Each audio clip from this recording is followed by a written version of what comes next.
दुनिया का कितना भी दरिद्र व्यक्ति हो, चाहे दुनिया का कोई व्यक्ति ऐसा हो जिसका कभी व्यापार चलता ही नहीं हो, उसने 50 बार बदल के देख, फैक्ट्री चली नहीं रही, जिस काम को करने के लिए जाते हैं वो काम टल जाता है। आज की जगह कल, कल की जगह परसों, परसों की जगह नरसों, काम होता ही नहीं। बेटा बेटी का संबंध करने जा रहे हैं पर हो ही कितना भी दरिद्र से दरिद्र व्यक्ति, कितना भी दीन से दीन व्यक्ति, एक नियम वो अगर अपनी जिंदगी में बना ले,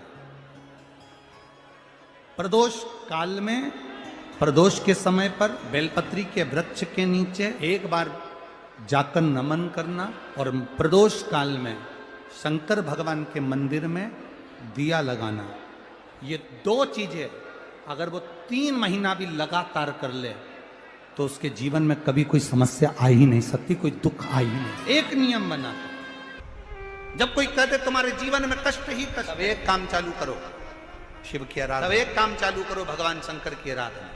3 चीजें अपना लो। पहले नंबर पर शिव जी के मंदिर में 1 लोटा जल चढ़ाना। दूसरे नंबर पर मंदिर में दिया लगा सकते हो तो ठीक है, नहीं तो कनेर का फूल पीला वाला, देखा है आप लोगों ने? जम के बोलो जरा। पीले कलर का कनेर का फूल प्रदोष काल के समय पर अगर दीप लगा सको तो ठीक है, नहीं तो एक कनेर का फूल पीले कलर का, शिव जी के अशोक सुंदरी का स्पर्श। अशोक सुंदरी वाली जगह मालूम है ना आप लोगों को? फिर से आप समझ गए। ये शिवलिंग जलाधारी, ये चरण, राइट में गणेश जी, लेफ्ट में कार्तिकेय जी, मध्य भाग में जो एक मोटी सी लाइन होती है वो अशोक सुंदरी का स्थान हो। जहां पर शिवलिंग रखा हुआ है ये पार्वती जी का हस्त कमल। शिवलिंग के ऊपर जो कलश में से एक एक बूंद पानी गिरता है वो शंकर जी की 5 लड़कियां, जया, विषहरा, शामली बारी, दौतली, देव। शिव जी के 6ठे नंबर की लड़की अशोक सुंदरी मध्य भाग में। जब एक कनेर का फूल प्रदोष काल में अशोक सुंदरी वाली जगह पर स्पर्श कराकर शिव जी को समर्पित करना। 3 क्रम है, अगर बन सके तो करो। पहला 1 लोटा जल चढ़ाना। दूसरे नंबर पर अगर बहुत ज्यादा तकलीफ की जिंदगी चल रही हो, बहुत कष्टमय जीवन चल रहा हो और सब ने कह दिया कि तुम्हारी किस्मत में तो धक्के ही लिखे हैं, केवल आप धक्के ही खाओगे, तो एक कनेर का पुष्प प्रदोष काल में अशोक सुंदरी का स्पर्श कराकर शिवलिंग पर चढ़ाओ और शिव की आराधना और दिल से बाबा को पुकारते रहो। श्री शिवाय नमस्तु, श्री शिवाय नमस्तु। और मेरी जीजियों, मेरे जीजाओं, मेरी बेटियों, बेटाओं, मेरी माताओं, एक बात और आपसे, जब आप पशुपति नाथ का व्रत करो ना, पशुपति व्रत को अगर आप धारण करो, या सोमवार का व्रत करो, या शिवरात्रि का व्रत करो, या प्रदोष का व्रत करो, या आप शंकर जी के मंदिर में जाकर कोई उपास, कोई व्रत, कोई पूजन कर रहे हो ना, तो एक निवेदन और आज इस व्यासपीठ से करें आप लोगों के लिए। आपकी पूजन की थाली में सब कुछ है, सब कुछ, और जो आपके पास में बैठकर पूजन कर रही है उसकी थाली में अगर कोई कमी रह गई है ना, तो शिव महापुराण ये भी कहती है कि शंकर के सामने बैठकर किसी की पूजन की थाली में भी कमी मत देखो। बन सके अपनी पूजन की थाली में से थोड़ा सा सामान उसकी थाली में रख दो। प्रयास करना कि वो कमी ना देखी जाए। अगर हम भगवान की साक्षी में भी अगर कमी देखेंगे तो हमारे जीवन में कमियां बढ़ती चली जाए। हम क्यों कमी? हे गुरुजी, हमारी टेम्परेरी नौकरी है, बहुत कष्ट में हम, क्या करें हम? कहीं मत जाओ, तुम्हारे नजदीक में जो शंकर का मंदिर है उस मंदिर में जाकर झाड़ू लगाना प्रारंभ कर दो। तुम्हारे शिव जी के मंदिर में कहीं पोछा लगाना प्रारंभ कर दो। तुम्हारे शंकर के मंदिर में थोड़ा सा चंदन घिसना प्रारंभ कर दो। नौकरी पर जाओ, ड्यूटी पर जाओ, बच्चों को संभालो, परिवार को संभालो, उसमें से थोड़ा सा समय शंकर जी को देना प्रारंभ करो।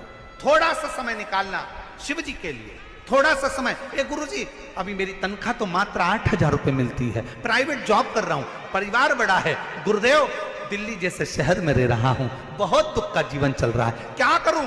किसी को हाथ नहीं दिखाना, किसी को पत्रिका नहीं दिखाना, किसी को भाग्य नहीं दिखाना, अब जो कुछ दिखाना अपने शंकर को दिखाना, उसके मंदिर में सेवा करना प्रारंभ करो। और मेरे बाबा तेरी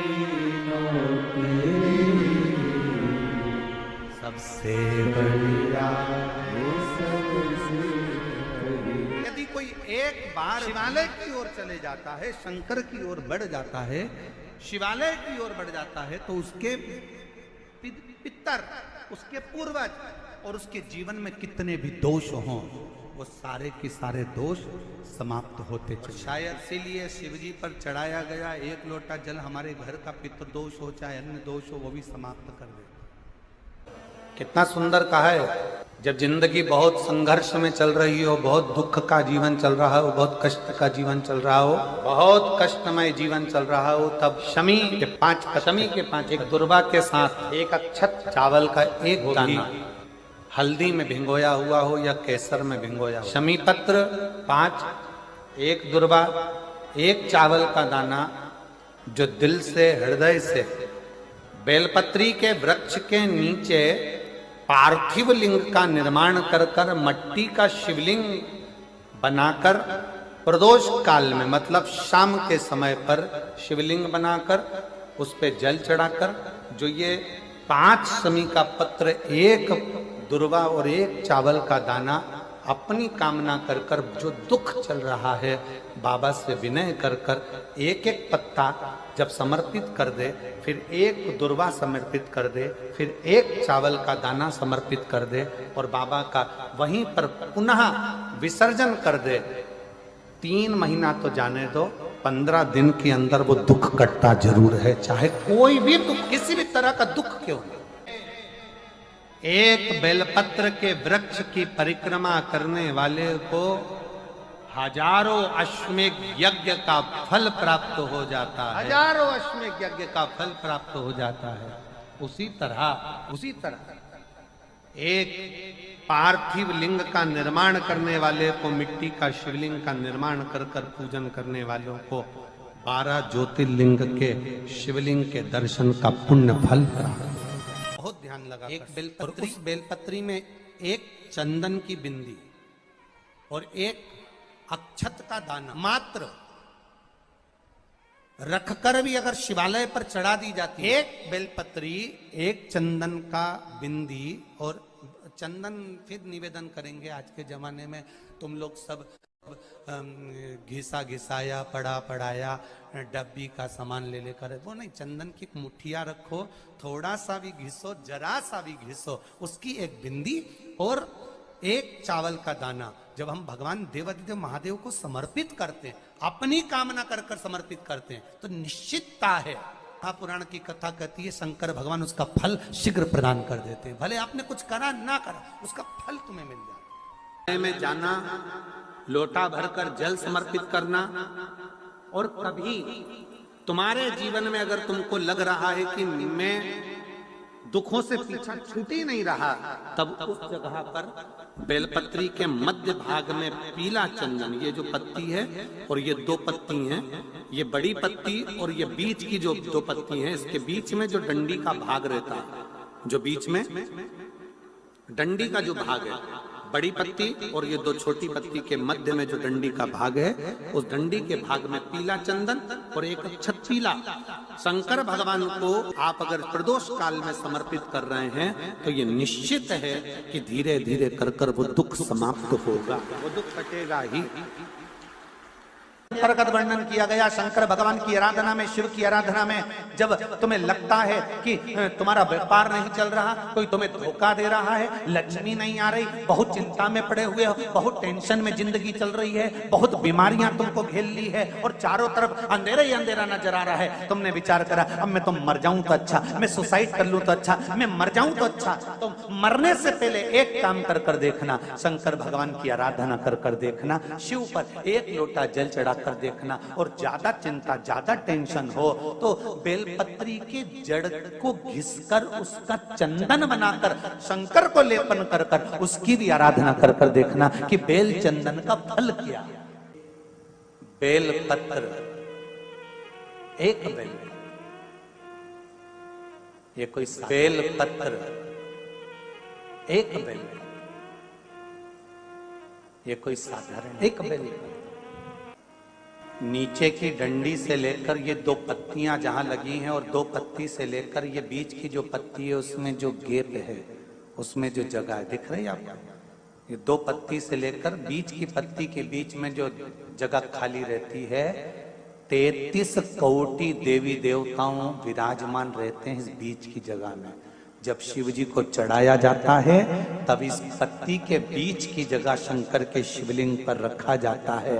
तो शिव जी इतने प्रसन्न होते हैं कि मेरी स्तुति करने के लिए ये भक्त 33 कोटि देवताओं को लेकर आया है, मेरी स्तुति करने के लिए। लोग चावल लाए, लोग अंबारियां लाए, धन लाए, दौलत लाए, संपदा लाए, पर एक शंकर का भक्त ऐसा होता है जो एक बेलपत्री के रूप में 33 कोटि देवताओं को, 64 योगिनियों को, आदि शक्तियों को शंकर को समर्पित। श्री शिवाय नमस्तुभ्यम, श्री शिवाय नमस्तुभ्यम, हर हर महादेव। यह उपाय आप लोग जरूर करें।